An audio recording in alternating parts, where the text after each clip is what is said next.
conflict with anybody. This is just eating you up, isn't it, Mr. Petty? Yep. I can just see, honey.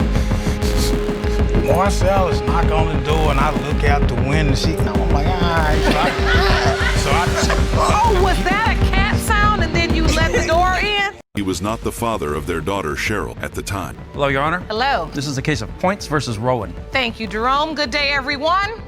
Miss Points, you say you made the biggest mistake of your life by saying 5 words. She admits she was angry and wanted to hurt him. What she never expected was how those words would grow into years of doubt, confusion, and heartbreak. By the time the case reached court, Sharell barely spoke to her mother, and the family bond that once existed had nearly disappeared. Judge Lauren immediately made it clear that some words carry consequences long after they are spoken, and this family was living proof of that reality. You are not the father to the defendant. You claim they were said only out of anger and not based in truth. Mr. Rowan took the stand, looking calm on the surface, but years of pain were easy to spot beneath his composed appearance. He explained that he had always believed Sharell was his daughter and had raised her as such. However, once Miss Points introduced lighten the mood with a joke about financial benefits connected to raising children, but the humor landed poorly. The case involved decades of emotional damage, and Judge Lauren was determined to keep the focus on the truth. Beneath the occasional laughter, the pain experienced by everyone involved remained impossible to. Finally took the stand. The atmosphere inside the court changed immediately. Her voice carried the weight of years spent questioning her identity. She described growing up hearing rumors and conversations suggesting that the man she called father might not actually be her biological parent.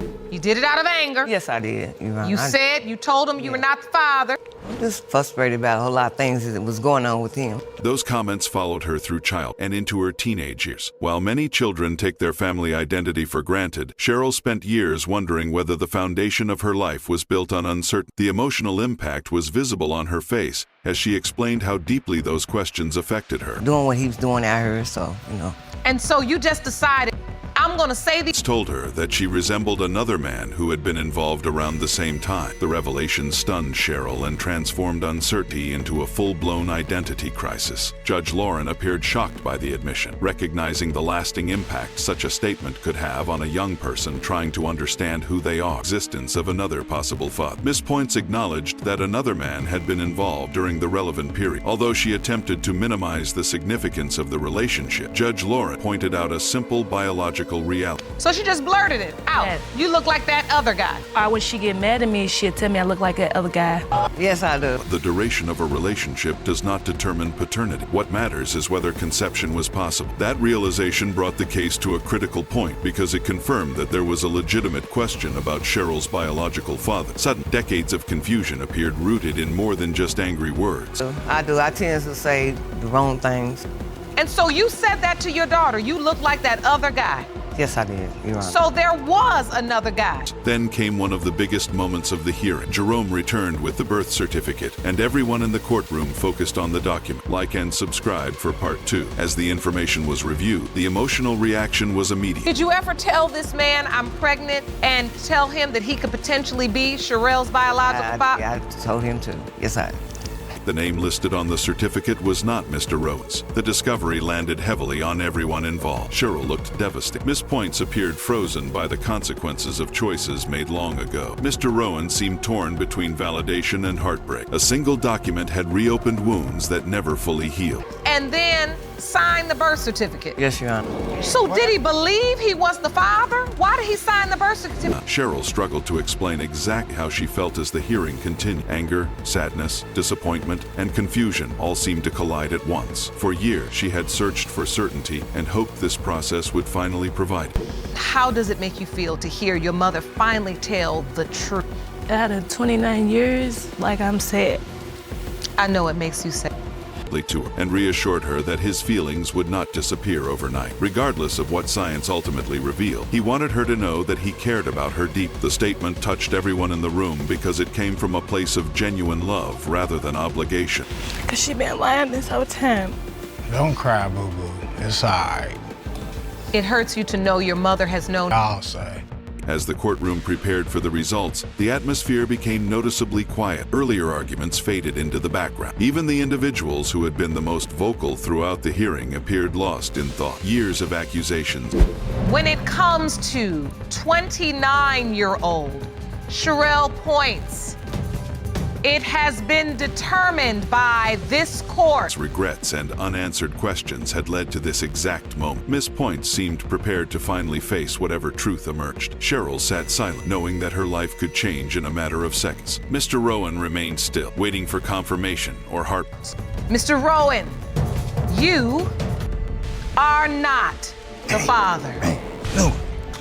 You are not the father. I'm so sorry. Finally, Jerome entered, carrying the envelope containing the DNA results. The familiar sight instantly changed the mood in the room. Everyone understood what it represented. Judge Lauren accepted the envelope and prepared to reveal information. Kayla Wilson enters the courtroom carrying a problem that has divided an entire family. At the center of the dispute is baby Errol and two cousins who could both be his father. One is Cordell Nicola, the other is Nathan Eddy. Judge Lauren quickly establishes what is at stake. He's just like my little buddy. And what does that relationship mean to you? Can you tell the court? It means more than anything 'cause he's the first one I'm actually gonna get to see grow up. Because this is not just about biology. Relationships have been built, bonds have formed, and every answer could change the future of multiple families. From the very beginning, emotions are running high because everyone in the room knows the DNA results will eventually force the truth into the open. And the thought that this could be your cousin's baby, does that eat away at you? But at the same time, I'm happy because it'll be his first. Cordell speaks first and immediately focuses on his connection with the child. He describes coming home and seeing Errol crawl toward him, moments that strengthened his belief that he belongs in the boy's life. His words reveal genuine affection and attachment. She's one of the identical twins. Miss McCartney sent this statement. Cordell's the dad. He's been dad since day one, and I've been grandma since day one. Whether he is the biological father or not, the emotional bond is already there. Judge Lauren listens carefully as Cordell explains how much the child means to him, and it becomes obvious that this case is deeply personal for everyone involved. I'll continue to be grandma either way. So your mother's developed a significant bond with Errol as well. Yes, Your Honor. And she believes she's the grandmother. Then comes one of the most surprising details of the entire hearing. The mothers of the two potential fathers are identical twins. That revelation instantly adds another layer of complexity. A statement from Cordell's mother explains that she has considered herself the child's grandmother from the very beginning. I even offered to pay for a DNA test when Errol was 2 to 3 months old, and she refused. It's making me crazy. It's really messed up me and my sister's relationship. Meanwhile, Nathan's mother believes her son is the father and says she was willing to help pay for DNA testing when Errol was still very young. Suddenly, what looked like a simple paternity dispute becomes a conflict affecting an entire extended family. And we're twins. I've missed a year of being a grandma that I can't get back if he's the dad. Your Honor. Kayla pushes back against claims that she avoided testing. According to her, she never refused a DNA test and always wanted answers. She argues that no firm arrangements were ever finalized. However, the discussion quickly becomes heated when Nathan's on. You the little sister. What do you know about this man?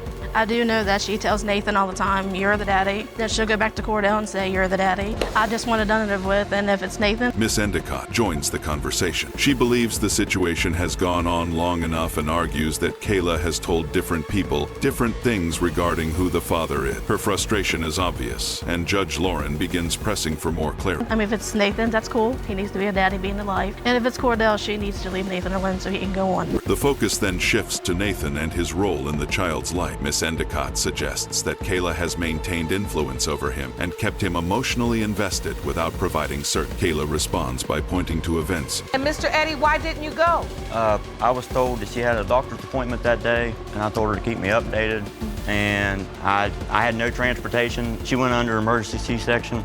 Surrounding the birth. According to her, Nathan and his family were not present during those critical moments. Nathan explains that he believed a routine medical appointment was taking place, only to later learn that the situation had become far more serious. By the time he received updates, the baby had already arrived, leaving him feeling excluded from a moment he believes he should have shared. And I just got a message that says he's here with pictures.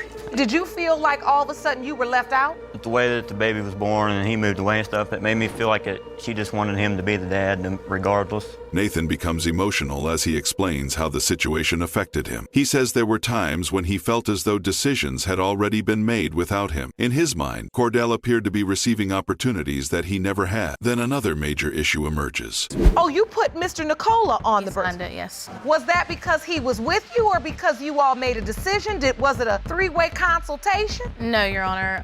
He was there at the birth, and When the birth certificate is discussed, everyone learns that Cordell's name was placed on the document. Judge Lauren immediately questions the reasoning behind that decision. Kayla explains that Cordell was stable, dependable, and consistently present, while Nathan was struggling with transportation, housing, and employment at the time. I felt like Nathan wasn't even ready if it was his own son because he didn't have a job, he didn't have a vehicle, he still lived with his parents, his aunt, somebody. Judge Lauren explores that explanation further. She asks whether circumstances would have been different if Nathan had been better positioned to participate from the beginning. Kayla says she believes they would have pursued DNA testing much sooner. He wasn't as committed, which only reaffirmed the reason why you decided Mr. Nicola is going to be the best father for the baby. I'm putting his name on the birth certificate. And I believed he was. I still believe he is. Her answer creates a noticeable reaction in the court because it highlights how much timing and circumstances influenced the choices that were made. Nathan sits quiet as those comments sink in. The possibility that things could have unfolded differently clearly weighs on him. It's determined that he's not today. Mr. Nicola's on the birth certificate. Where do we go from? If we decide that Cordell's not the father, it'll have to be changed. So, Mr. Eddie, were you aware your cousins?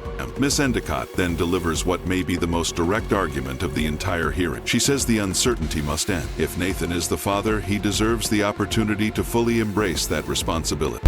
It just really ripped my heart out because I thought she loved me more than to do that. But then again, I mean, You thought she loved you more. If Cordell is the father, Nathan deserves the freedom to move forward without false hope. Judge Lauren agrees that the situation cannot continue indefinite. Everyone involved needs certainty, especially the child at the center dispute.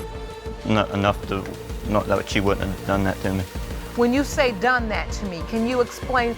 That she just basically pushed me aside for him to be the dad, is what I feel. As emotions continue rising, Kayla opens up about her own struggle. She reveals that previous experiences, including the pain of a miscarriage involving Cordell, influenced how she viewed the situation. Her testimony paints a picture of someone trying to make decisions. He's a very good guy. I mean, when it comes to that, we were best friends, and that's kind of how we still are. And that's what I kind of wanted it to always be, and that's what led up to the sex. During an extremely difficult period, stability became an important factor in her choices, particularly when she faced uncertainty about the future. The courtroom begins to understand that fear and grief played a role in many of the decisions now being questioned. We were like best friends, and then it led to more than that.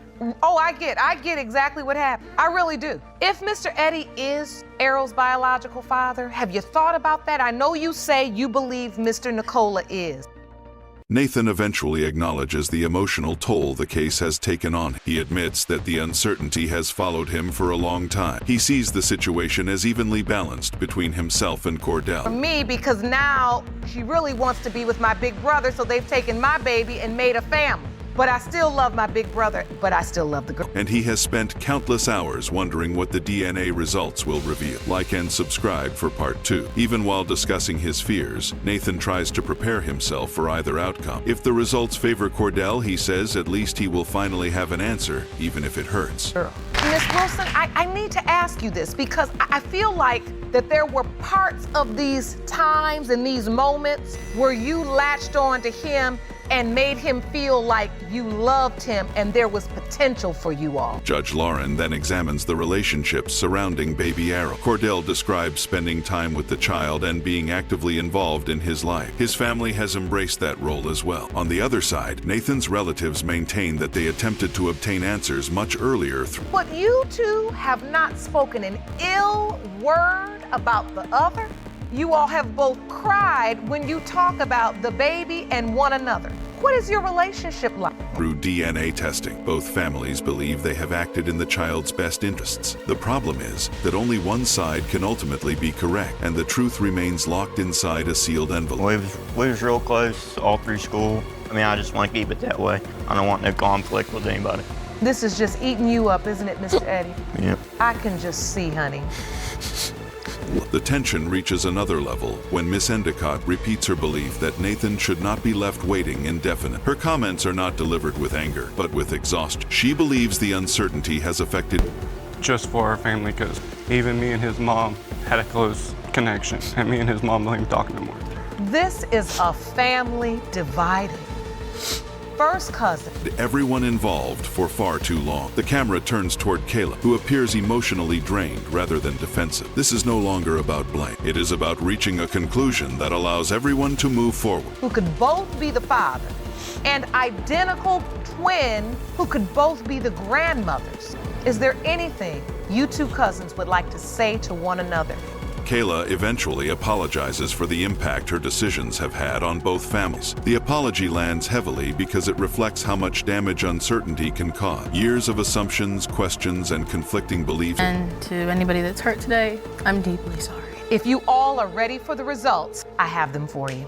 Have strained relationships across the entire family. Judge Lauren reminds everyone that despite the conflict, the most important person in the room is not an adult. It is Errol. Every decision should ultimately serve his future and provide him with clarity about where he comes from. These results were prepared by DNA Diagnostics, and they read as follows. In the case of... Finally, the moment everyone has been waiting for arrives. Judge Lauren reaches for the envelope containing the DNA results. The room grows noticeably quiet. The twin grandmothers sit on opposite sides of the dispute, both hoping for answers, yet preparing for disappointment.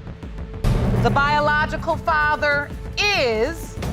Caleb's nerve. Cordell appears focused. Nathan struggles to hide his emotions. Judge Lauren opens the envelope and begins reading the findings. Every eye in the courtroom locks on. The truth is finally seconds away, and one announcement is about to change everything. Mr. Nicola.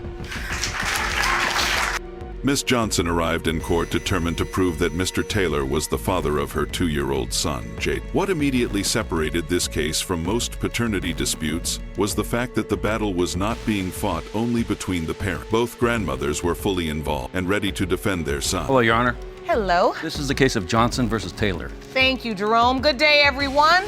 Ms. Johnson, you and your mother say even though the father of your 2-year-old son, Jaden Taylor, is a deadbeat dad... Judge Lake quickly outlined the dispute, explaining that Mr. Taylor had accepted Jaden as his child for nearly 2 years before suddenly demanding proof. The atmosphere felt tense from the beginning because everyone appeared to have brought evidence, opinions, and years of frustration into the court. He has never denied him up until a couple of weeks ago. And today you claim to have medical evidence that proves... According to Miss Johnson, Mr. Taylor never questioned paternity during Jaden's early years. She explained that he acted like a father, spent time with the child, and never raised concerns about whether Jaden was biologically his. Okay, so Miss Johnson, explain to me what happened a couple of weeks ago. My son was over his house. He was only over there 5 days, and he texted me like, you need to get your son, and I'm not getting him until I get a blood test. Like, that confidence, she said, vanished only a couple of weeks before the hearing. Mr. Taylor did not deny the time. Instead, he insisted he had recently learned information that forced him to reconsider everything he thought he knew. Sitting beside him was his mother, who looked prepared to support every claim he made.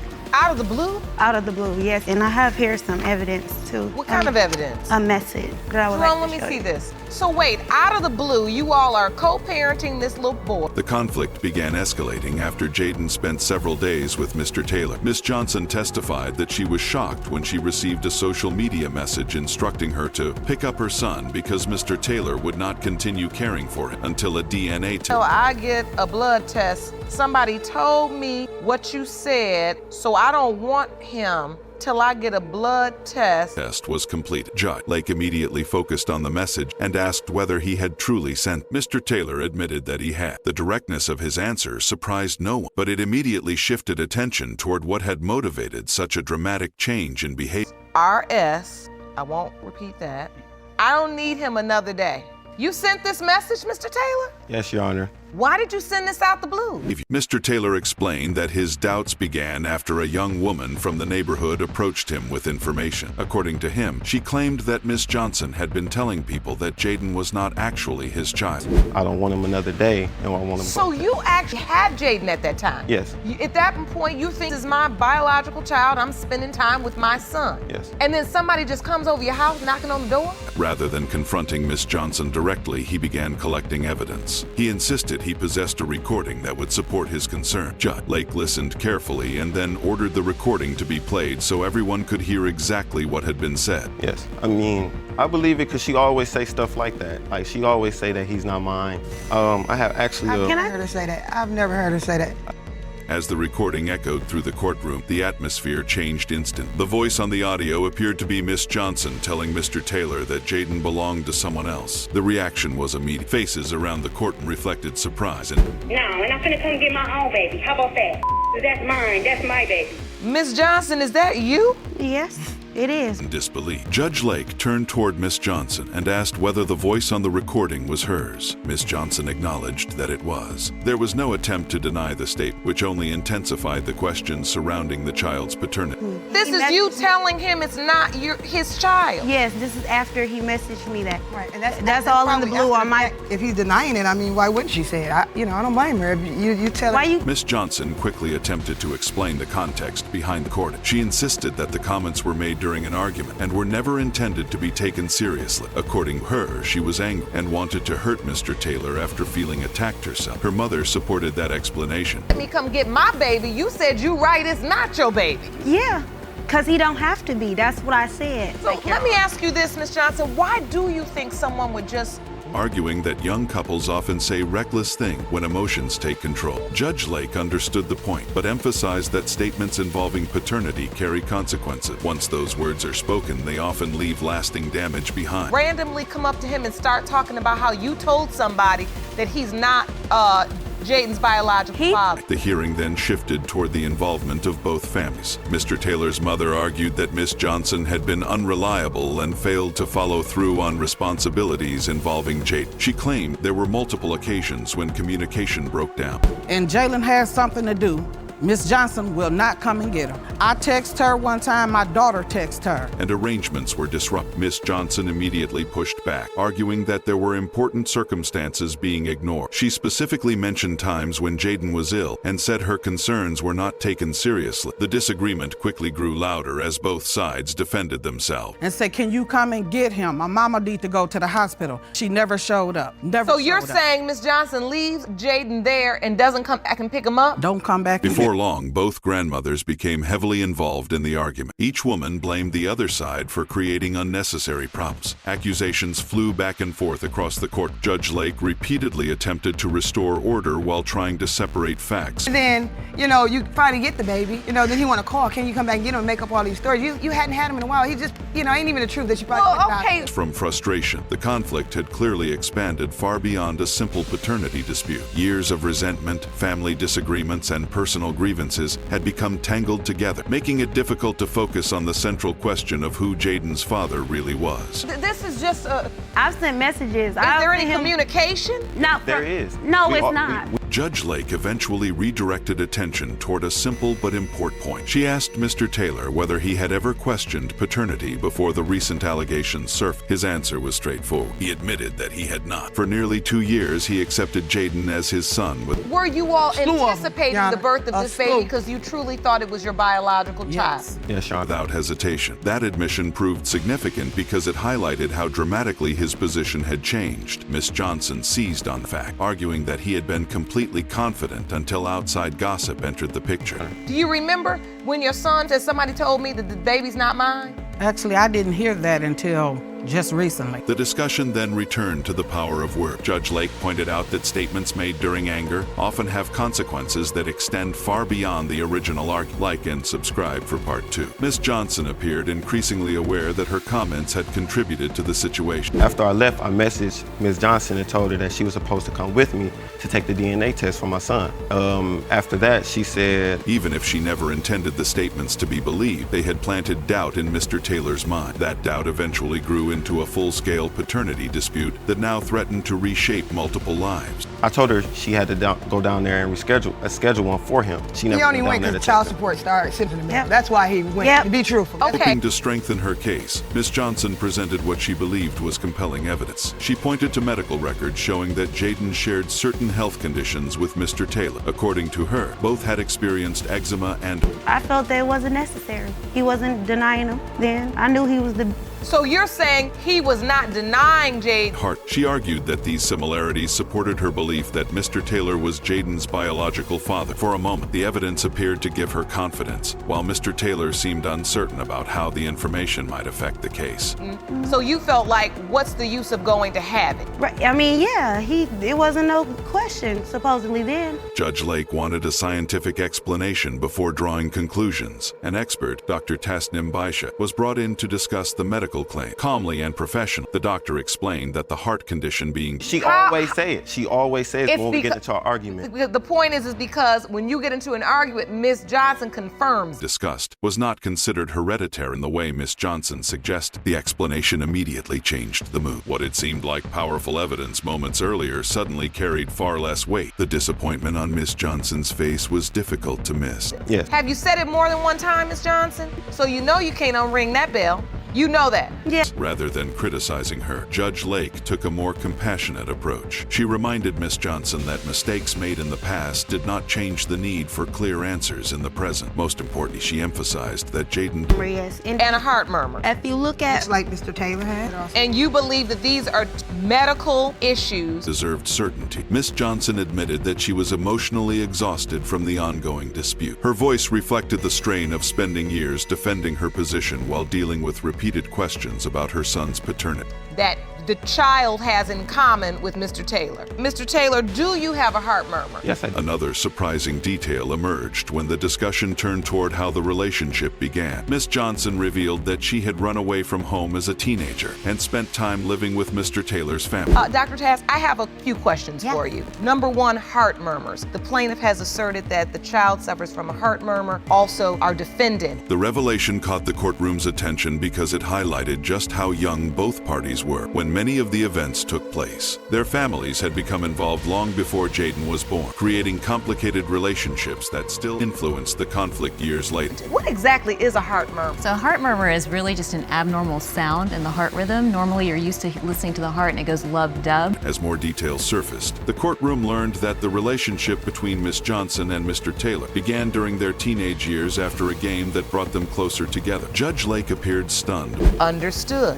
Ms. Johnson, after hearing that testimony, are your feelings still the same? Is it the same belief? By how casually such life-changing decisions had begun. Looking around the court, it became obvious that many of the adults now arguing over the situation wished different choices had been made years earlier. The consequences of youthful decisions were sitting directly in front of them. He knows that I ran away from my mom's house. He knows it. We had played a game of truth or dare one time. The grandmothers soon returned to arguing over responsibility. Each woman claimed the other side failed to provide proper guidance when the young couple needed support. Voices rose once again as blame shifted from one family to the other. Dining room, so if I'm never there, everybody walks I wouldn't have never saw her. And hang out in court. Listen.